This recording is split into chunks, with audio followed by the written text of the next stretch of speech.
Assalamualaikum warahmatullahi wabarakatuh. Salam sejahtera bagi kita semua. Shalom, Om Swastiastu, Namo Buddhaya. Salam kebajikan, Rahayu, Rahayu, Rahayu. Salam olahraga. Halo, selamat pagi. Perkenalkan, nama saya Taufik Soeharto. Saya merupakan dosen program studi pendidikan jasmani dan kesehatan STKIP Setia Budi Rangkas Bitung, Kabupaten Lebak, Provinsi Banten. Spesialisasi saya adalah mengajar mata kuliah di bidang konsentrasi pengembangan permainan tradisional. Dalam kesempatan kali ini, saya ingin menjelaskan mengenai metode pengajaran yang saya gunakan selama proses perkuliahan. Metode scientific approach merupakan salah satu dari sekian metode pengajaran yang tepat digunakan pada mata kuliah pengembangan permainan tradisional. Mengapa demikian? Karena metode scientific approach banyak memberikan kesempatan kepada mahasiswa untuk melakukan observasi, komunikasi, diskusi, serta memberikan kesempatan pada mahasiswa untuk bereksperimen selama proses perkuliahan. Sehingga metode ini sangat tepat digunakan dalam mata kuliah pengembangan permainan tradisional, yang bukan hanya membahas secara teoretik, tetapi mata kuliah pengembangan permainan tradisional sangat mengedepankan kesempatan mahasiswa dalam pengalaman gerak terkait dengan praktek materi yang disampaikan oleh saya selama perkuliahan. Sebelum lebih lanjut membahas teknis pembelajaran, terlebih dahulu, saya akan menjelaskan deskripsi singkat, luaran yang diharapkan, dan mode pembelajaran pada pengembangan permainan tradisional. Pengembangan permainan tradisional merupakan mata kuliah yang hadir atas bentuk respon perkembangan dampak informasi teknologi yang berkembang sangat pesat.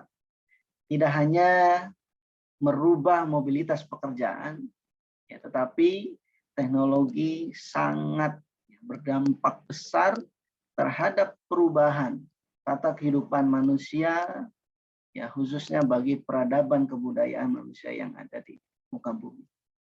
Ya.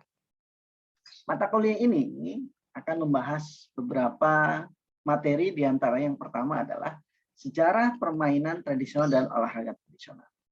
Yang kedua, 11 cabang olahraga tradisional yang sudah dibakukan. Yang ketiga, olahraga tradisional hadang. Yang keempat, olahraga tradisional egrang. Yang kelima, olahraga tradisional terompah panjang. Yang keenam, olahraga tradisional bentengan dan gasing. Yang ketujuh, olahraga tradisional dagongan.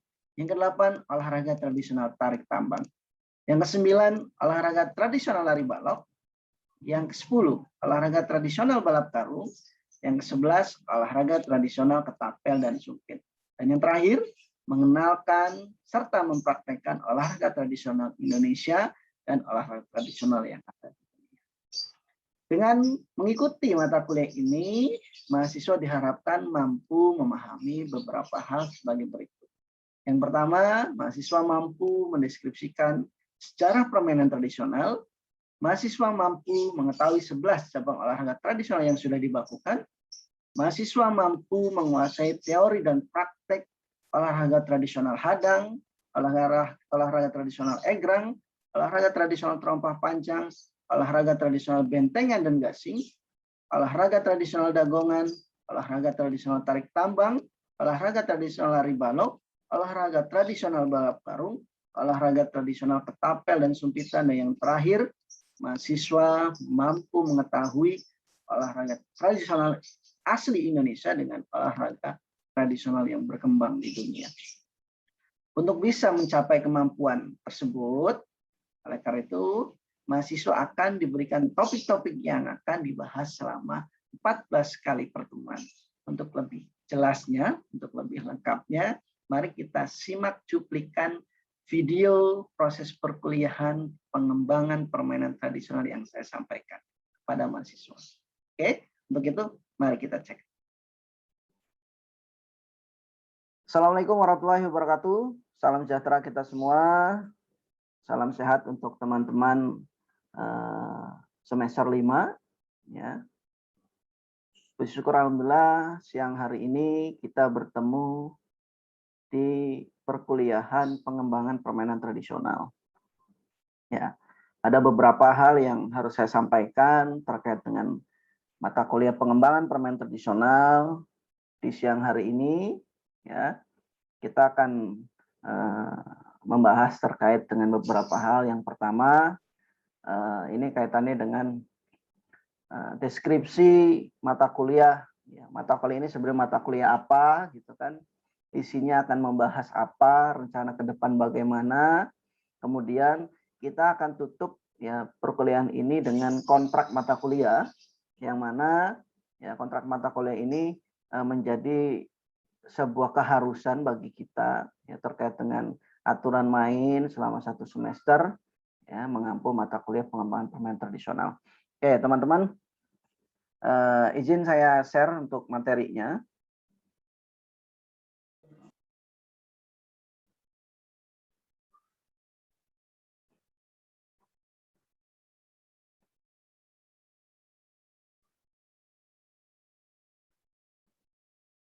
Ya.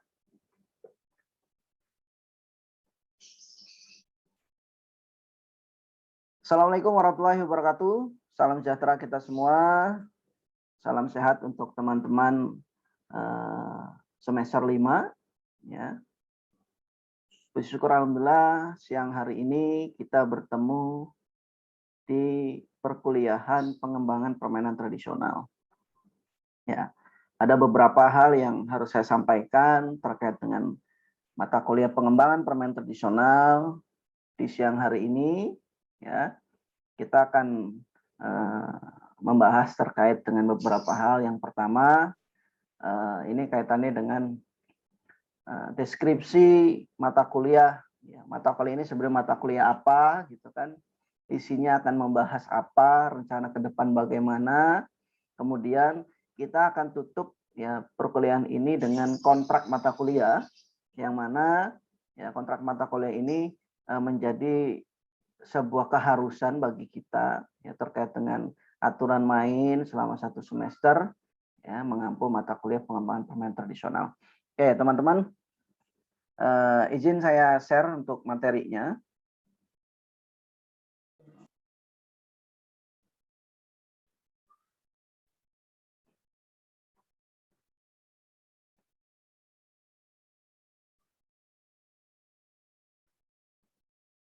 Ya.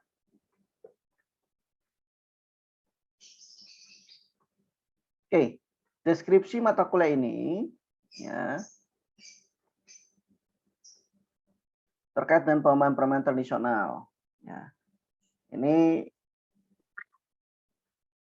menjadi sebuah kewajiban bagi teman-teman untuk mengetahui nama mata kuliah. Yang nama mata kuliah adalah pengembangan permainan tradisional. Ya, dosen pengampunya adalah saya. Ya, jadi selama 1 semester ke depan kita akan bertemu secara hybrid, baik nanti virtual ya maupun kita akan bertemu secara offline atau tatap muka langsung. Ya, melihat situasi kondisi pandemi yang saat ini belum selesai, nanti kita melihat perkembangan ya apakah nantinya kita bisa diadakan secara offline atau masih belum memungkinkan. Nah, akhirnya kita akan lakukan secara virtual.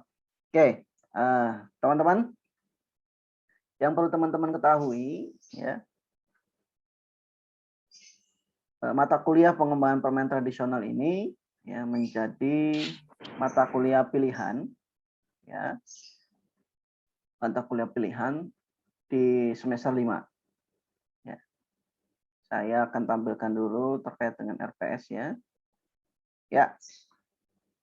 Ini rencana pembelajaran kita selama 1 semester. Ya. Di sini di identitas mata kuliah pengembangan permainan tradisional. Ya, kodenya PJK 65021.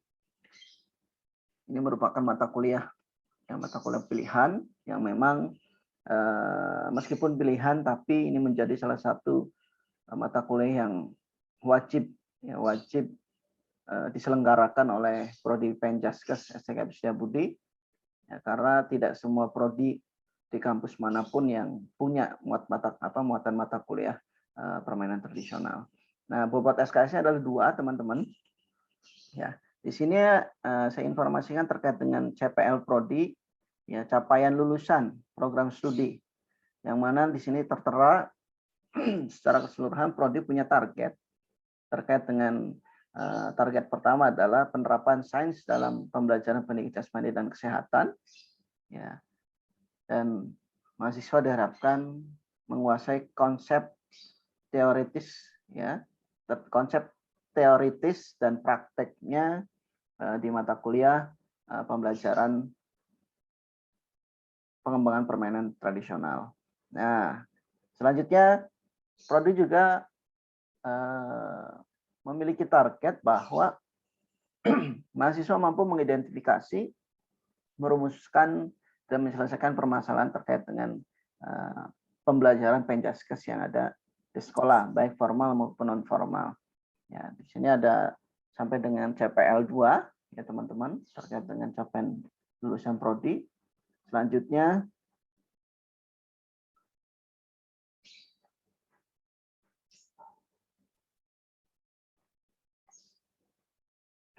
sebentar. Selanjutnya, selain CPL Prodi, ada juga capaian mata kuliah, yang mana capaian mata kuliah ini mencakup beberapa indikator lulusan. Ya, bentar. Coba saya buka dulu untuk RPS-nya. Sepertinya RPS-nya tidak bisa dibuka, teman-teman. Saya stop share dulu screen. Oke.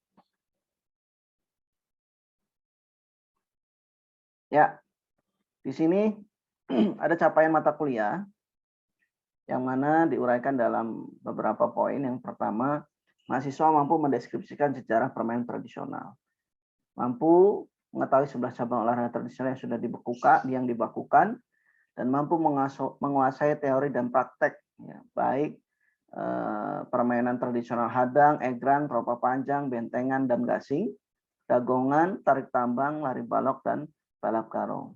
Dan ditutup dengan mahasiswa mampu menguasai teori dan praktek, ya, untuk olahraga tradisional ketapel dan sumpitan, ya. Terus terakhir adalah mengetahui permainan tradisional atau olahraga tradisional yang ada di Indonesia maupun di seluruh dunia. Oke, saya buka kembali karena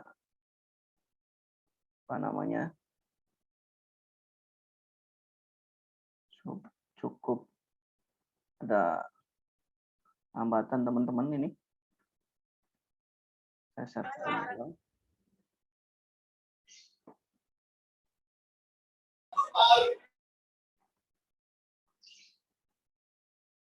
Ya, untuk dosen pengampu, ya, ini mata kuliah diampu oleh saya langsung, ya, dengan beberapa uraian materi yang akan kita bahas selama 1 semester. Di antaranya adalah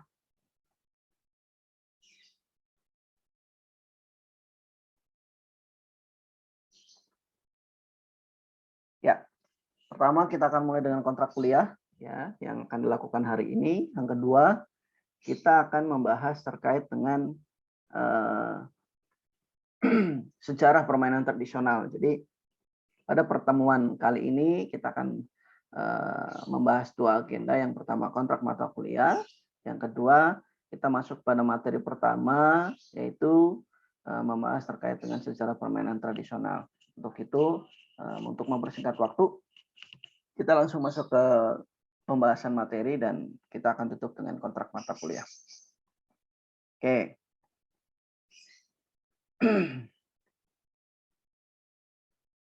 Oke, teman-teman. Sudah muncul ya share screen saya. Nah, apakah sudah muncul? Sudah, Pak, sudah ada. Oke, siap. Ya.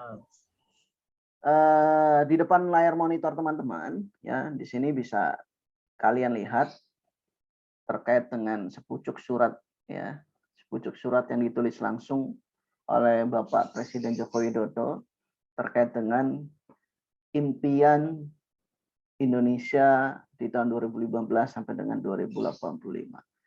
Isinya sangat menyentuh hati teman-teman. Karena apa? Karena Bapak Presiden memiliki harapan besar terhadap bangsa Indonesia. Ya, diantaranya beliau berharap terkait dengan sumber daya manusia Indonesia yang memang memiliki kecerdasan, ya, mengungguli bangsa-bangsa lain di dunia. Ya, ada 7 pokok penting harapan Presiden Joko Widodo di tahun 2015, ditulis langsung di Merauke di tanggal 30 Desember 2015. Ada kaitannya dengan apa yang akan dibahas hari ini. Ya, selain sumber daya manusia yang unggul, ya, masyarakat Indonesia yang menjunjung tinggi, ya, perbedaan, ya, kebudayaan dan religi, ya, serta menjunjung tinggi nilai-nilai etika. Ketiga, Indonesia menjadi pusat pendidikan teknologi dan peradaban dunia. Keempat, masyarakat dan aparatur pemerintah yang bebas dari perilaku korupsi, ya. Dan yang kelima, terbangunnya infrastruktur yang merata di seluruh Indonesia. Keenam, Indonesia menjadi negara yang mandiri, negara yang paling berpengaruh di Asia Pasifik. Dan terakhir, Indonesia menjadi barometer pertumbuhan ekonomi dunia. Nah, oke, teman-teman, ini harapan yang sangat dipengaruhi, ya, oleh banyak faktor yang saat ini terjadi. Artinya apa? Salah satu titik penting yang disampaikan oleh Bapak Presiden Jokowi adalah masyarakat Indonesia yang menjunjung tinggi, ya, pluralisme atau perbedaan, ya, masyarakat yang berbudaya, beragama, dan menjunjung nilai-nilai etika. Nah, ini akan sangat berhubungan dengan mata kuliah yang akan kita jalani selama 1 semester. Karena apa? Kenapa sih hubungannya? Apa sih Pak? Katanya korelasinya terkait dengan mata kuliah pengembangan permainan tradisional. Yang perlu teman-teman ketahui, ya, permainan tradisional ini lahir dari peradaban masyarakat, ya, lahir dari kebudayaan yang ada di lingkungan kita. Karena apa? Karena permainan tradisional atau permainan rakyat ini merupakan salah satu bentuk, ya, rutinitas aktivitas yang masyarakat kita yang khususnya ada di di pelosok-pelosok daerah, ya. Lalu untuk kota-kota besar sudah sangat jarang menemui terkait dengan aktivitas tradisional, ya, baik bermain, berladang dan lain sebagainya. Namun dalam cakupan ini kita fokus terhadap pengembangan permainan tradisional. Jadi permainan tradisional, ya, memang lahir dari masyarakat, yang diciptakan oleh masyarakat, ya, dan dinikmati oleh masyarakat. Dan permainan tradisional ini tercipta bukan serta-merta diciptakan tanpa punya maksud. Ya, permainan tradisional sangat memiliki makna yang dalam, makna yang luas, ya, makna-makna yang memang mengandung nilai-nilai kehidupan.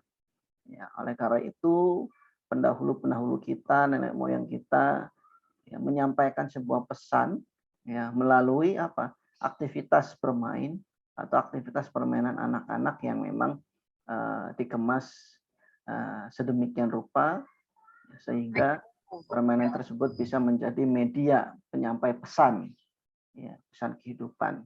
Ya, kita lanjutkan. Nah, bagaimana dengan potret kondisi saat ini teman-teman ya?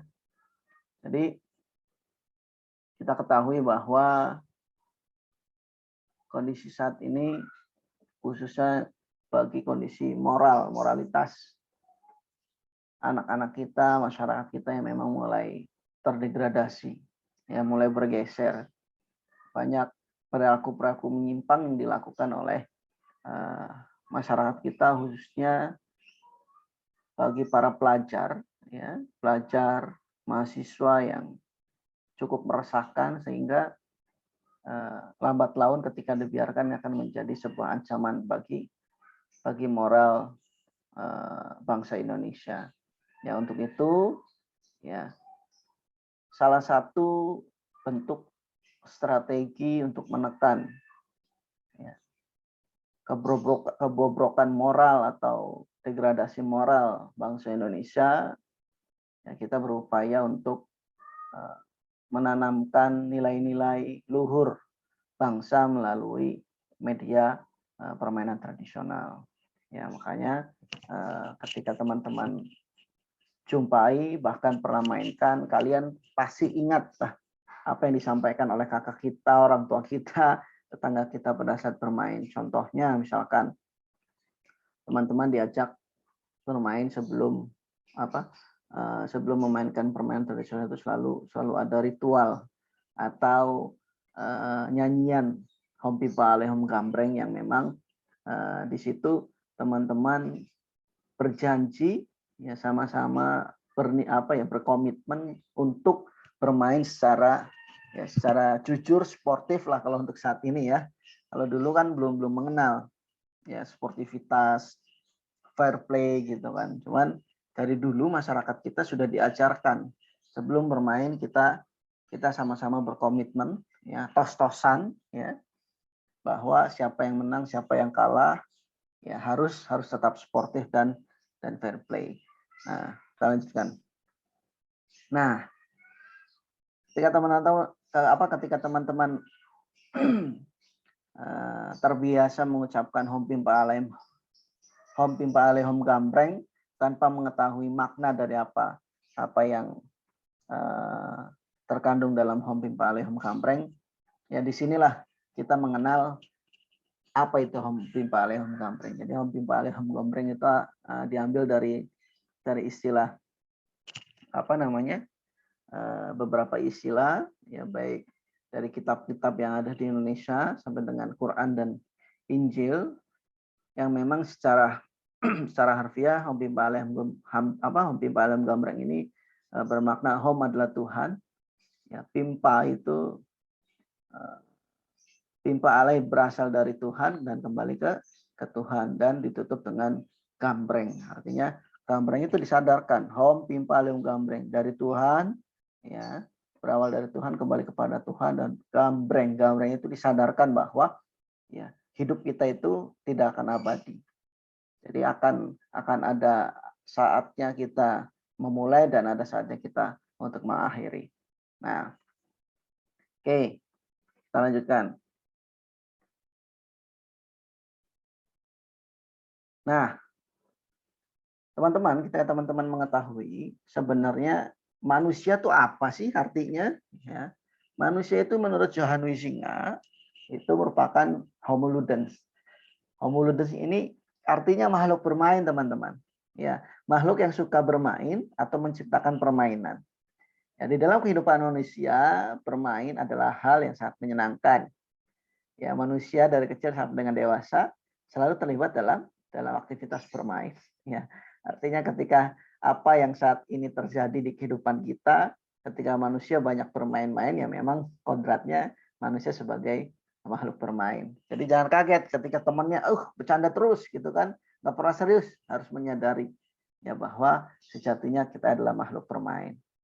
Nah, menurut Ki Hajar Dewantara, permainan adalah pendidikan, teman-teman. Jadi tidak selamanya bermain itu hanya hura-hura. Bermain itu tidak selamanya anfaedah. Tapi bermain merupakan salah satu media ya dalam apa? Dalam mengaktualisasikan diri ya dalam kerangka pendidikan atau pembelajaran.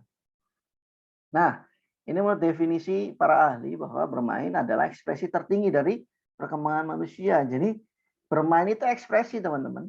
Ya, kalian punya hak untuk mengekspresikan ya diri dalam berbagai aktivitas yang memang cakupannya di kehidupan. Ya, tentunya aktivitas-aktivitas yang positif. Lanjut. Ada 5 hal yang harus diketahui oleh teman-teman tentang bermain. Bermain itu menjadi ya media, ya, media dalam belajar. Ya, bermain merupakan media untuk sehat. Bermain ya media untuk mengurangi stres. Ya, dan bermain adalah ya merupakan aktivitas ya bertemu mata yang memang punya maksud tujuan untuk lebih mempererat silaturahmi. Terus bermain ya merupakan salah satu media untuk apa namanya menciptakan kedekatan emosional melalui beberapa aktivitas. Nah, ini perkembangan bermain pada anak. Ya, ada 3 tahapan terkait dengan bermain praktis, simbolik, dan bermain dengan peraturan. Ketika bermain dengan peraturan sini sudah masuk kepada tahapan-tahapan orang-orang yang memang sudah dewasa atau mengerti lah. Nah, ini 7 keterampilan sosial yang kita ajarkan ke anak-anak melalui proses bermain, teman-teman. Jadi bermain itu banyak manfaatnya, baik dari sisi psikomotorik, ya, kognisi maupun afektif yang kaitan dengan sikap. Terus, nah ini ada 12 keterampilan nanti teman-teman bisa pelajari secara seksama. Nah, ini permainan yang memang melatih kecerdasan sosial. Ini definisi bermain atau games. Nah, di sini ada beberapa dokumentasi yang kaitannya dengan sejarah perkembangan permainan tradisional yang ada di dunia. Nah, menjadi salah satu fokus materi yang dibahas pada kesempatan kali ini bahwa di Indonesia saat ini memiliki 2.600 permainan tradisional atau permainan rakyat yang memang keberadaannya cukup jauh, teman-teman. Ini dokumentasinya ada di Leiden, Belanda. Kita tidak memiliki dokumen itu. Ini dokumen yang saya dapatkan dari sumber ahli yang langsung meriset, mencari, menggali, serta merekonstruksi ya bentuk permainan itu. Nah, ini ada 2.600 permainan tradisional. Ini ada 300 data foto permainan tradisional asli Indonesia yang didokumentasikan oleh orang Belanda pada saat itu, dan mereka bawa ke Leiden, Belanda, disimpan di museum sana. Nah, ada beberapa permainan tradisional yang memang dipilih. Ya, jadi tidak semuanya akan kita bahas. Jadi ada 3 permainan tradisional yang memang mengandung makna, ya, kental mengandung makna kehidupan. Yang pertama adalah permainan injit-injit semut, paciwit-ciwit lutung, atau sakacang dua kacang. Ini mengajarkan ya bahwa ketika kita menyakiti seseorang, ya, maka akan ada waktunya kita disakiti oleh orang lain. Di sini diajari terkait dengan empati. Artinya sebelum kita berbuat, kita harus berpikir apa dampaknya.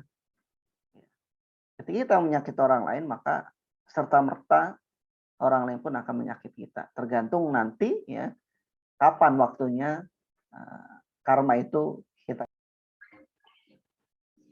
Baik, itulah cuplikan video proses pengajaran mata kuliah pengembangan permainan tradisional yang saya buat. Tentunya video yang saya buat masih banyak kekurangan dan keterbatasan. Oleh karena itu, saya selaku pribadi mengucapkan mohon maaf sebesar-besarnya apabila masih banyak kekurangan dan keterbatasan dalam proses penyusunan video tersebut. Semoga video yang saya buat menjadi inspirasi, menjadi manfaat bagi teman-teman yang membutuhkan. Saya akhiri, sekian. Wabillahi taufiq wal hidayah. Assalamualaikum warahmatullahi wabarakatuh. Salam sejahtera untuk kita semua. Shalom, Om Swastiastu, Namo Buddhaya, salam kebajikan, Rahayu, Rahayu, Rahayu, salam olahraga.